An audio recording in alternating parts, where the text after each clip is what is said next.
ఎవరేమన్నా పెళ్లి మంత్రాలై వినబడుతున్నవి కదా. చేసి కాస్త పెళ్ళామయ్యే ఆసు ముహూర్తం వచ్చేసింది.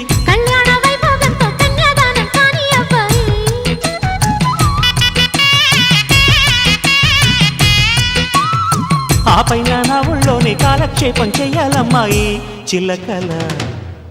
హాయ్ లైలా ప్రియురాల వెయ్యి నా మెడలో వరమాల. చిల్లకల